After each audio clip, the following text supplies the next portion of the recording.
This week, we continue our Emmy-winning series, The Hungriest State, with 2 more segments examining the lives of those who make their living on the water, fisherfolk. In the first segment, we meet Frank Parker and Maria Tran, for whom making ends meet on Mississippi's Gulf Coast is now easier said than done.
My name's Frank Parker, and I'm a 6th-generation commercial fisherman from Biloxi, Mississippi.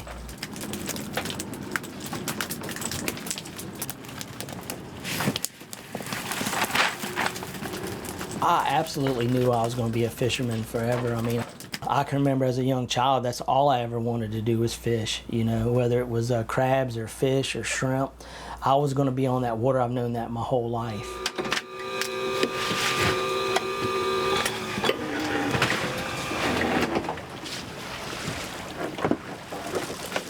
I started commercial fishing by myself when I was 13 years old, running crab traps before and after school. So, I mean, I've been running these waters for 38 years now, you know.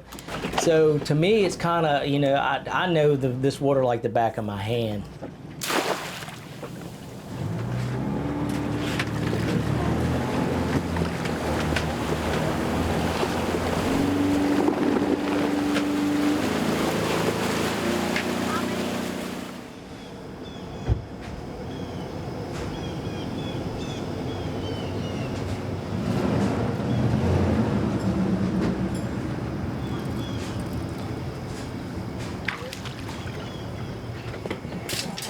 Should be just 5 pounds.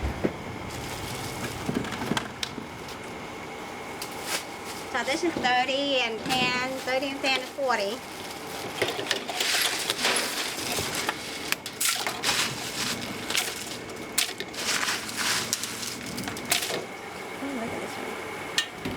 My name is Maria Tran.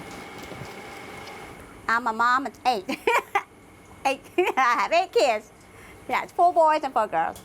And shrimping, shrimping was not my plan. And 30. Here you go. Thank you. Be 40. Yes, ma'am. Enjoy your crab, okay? Yes, ma'am. Thank you. You take care now. Thank you. What was the plan? My plan was to get a good education and be a doctor like every normal kid. Because when I came over in 1975, I was only 4 years old.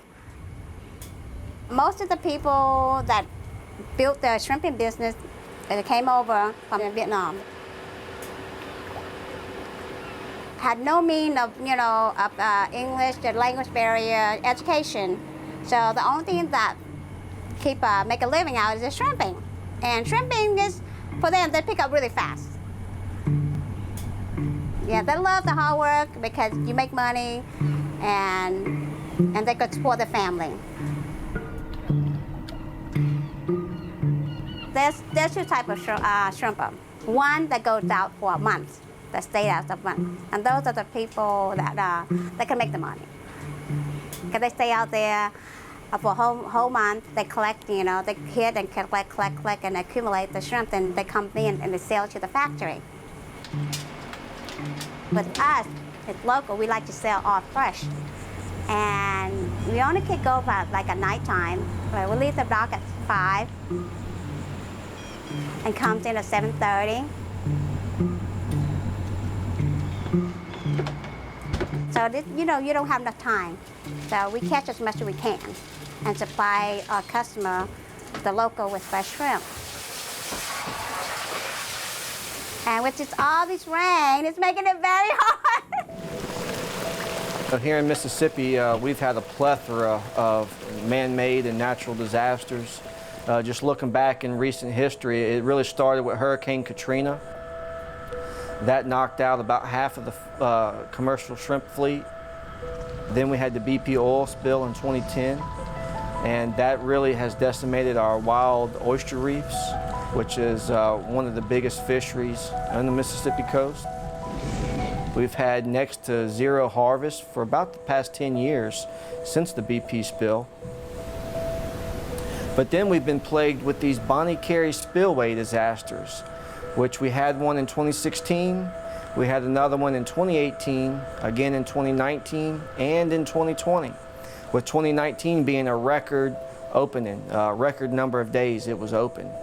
And so we just, these guys are tough, these families are tough, but there's only so much you can take. And, they've been dealt a very tough hand.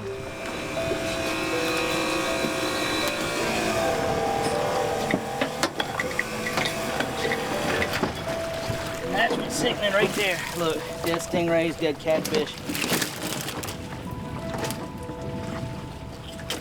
Our season this year in our inshore waters between Louisiana and Alabama, it's probably been the worst year I've ever seen in 30 years. And the main thing is just with the amount of fresh water we've had excessive rainfall, all throughout this area. So, but it's been really, really bad. Too much water will create the imbalance of the pH, meaning it's going to kill the fish, shrimp, or to dry them further out somewhere, and we're not able to make a living out of it. And I think it was like 2 years ago, when they opened the spillway, there was a lot of algae. See, that's caused algae because the pH in the water is not consistent. We had a lot of they kept calling it fresh water. Well, when that was water out of the Mississippi River that comes from from Minnesota all the way down the Mississippi River, and that is polluted fresh water. It's not fresh water, it's polluted fresh water. And because we had all that polluted fresh water with all these chemicals in it, it caused some major blue-green algae blooms, other algae blooms, and it put a tarnish on our seafood, Hello. I only got the large, the jumbo kind. Only the jumbo today. Those are a little bit too big. Yes, we are sold out on the small medium this morning, but this is the only thing we have left for the day. Yeah, you don't have anything though. On the shrimp, no, not right now. You think you will later on today? No, not quite. Hopefully tomorrow. What we've seen here over the last several years is due to all the plethora of disasters that we've had.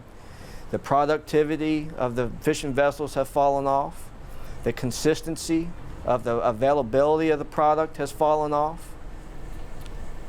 And because of that, you don't see people looking for product to buy fresh shrimp right off the vessels as much as you would, say, 5 to 10 years ago. Do you ever feel pressure? Like, are you ever worried about, are you worried, when you wake up in the morning, are you like, man, I hope we sell enough today? Yes, I do. You know, yes, I do. I do, yeah. How are we going to pay the bill, you know? Yeah, I give up everything to, like I said, I give everything up to concentrate on this job. And now, you know, too much rain, it's just very depressing when you go out there at night and you're catching less than 100 pounds.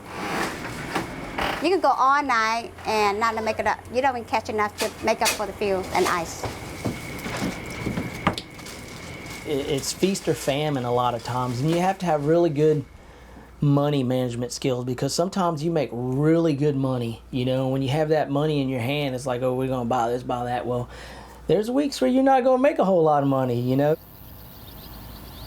This year in particular, I haven't worked hardly at all on my shrimp boat just because it hasn't been economically feasible. You know, when it cost you, with the price of fuels went up this year substantially since last year, but the price of shrimp is up, but it's still not enough shrimp to catch to make it a bigger profit margin. That's why I've been crabbing. The overhead's a lot lower, so the profit margin's bigger.